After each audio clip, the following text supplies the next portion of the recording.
Hello dear friends, my name is Dr. Aminulchem. Welcome to my channel. In my previous video, I showed how to carry out adsorption kinetic experiment. In this video, I will show you how to carry out adsorption case experiment. And this video is very important, so please do not skip it. In this video, I will show you novel continuous mode batch adsorption method. In this method, a borosilicate glass reaction vessel is used, in which the adsorbate suspension is in the reaction vessel for the entire period of experiment.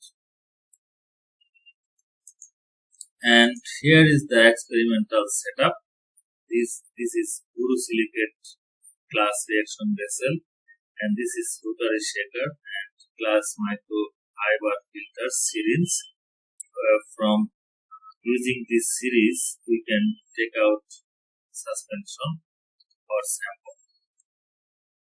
And then comes adsorption case experiment or effect of pH. Adsorption case experiments are carried out to assess the effect of pH on cobalt adsorption onto manganese dioxide. Well, wet surface area of manganese dioxide is 257.5 meters square per gram.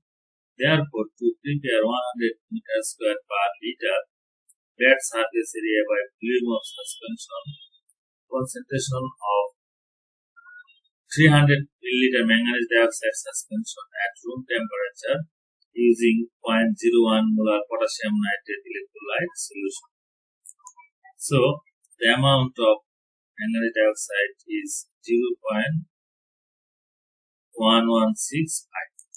Then, 0.1165 gram of manganese dioxide was added to 300 milliliter 0.01 molar potassium nitrate in borosilicate glass reaction vessel and stirred overnight using magnetic stirrer to equilibrate at least 18 hours to hydrate the mineral surface. Then, on next day, an liquid of freshly prepared 3 milliliter of 0.01 molar cobalt solution was added to the equilibrated manganese dioxide suspension, and pH was measured using a pH meter which was previously calibrated using buffer. Then an liquid of cobalt solution, usually 3 milliliter, was transferred to the suspension at even pH, say pH 3, to provide an initial concentration of 0.1 millimolar cobalt solution.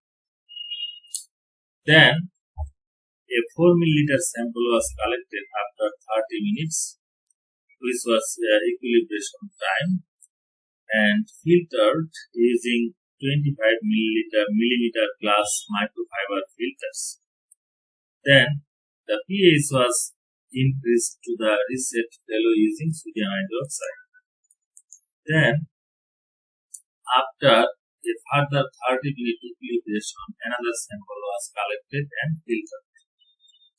And this process was repeated until a total of 12 samples were collected over the pH range from 3 to 12. Then the filtered solution were analyzed for cobalt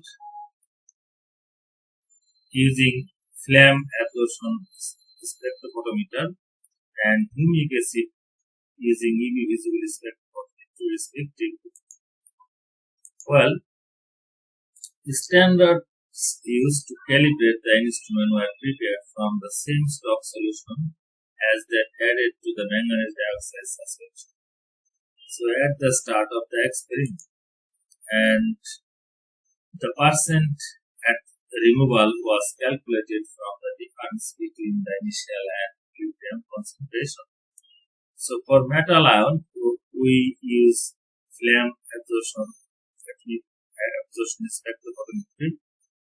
For non-metal or metalloid, we use icp-ms, and for dyes, we use UV visible spectrophotometer. Then data for cobalt absorption is here is pH and absorbance, then percent removal.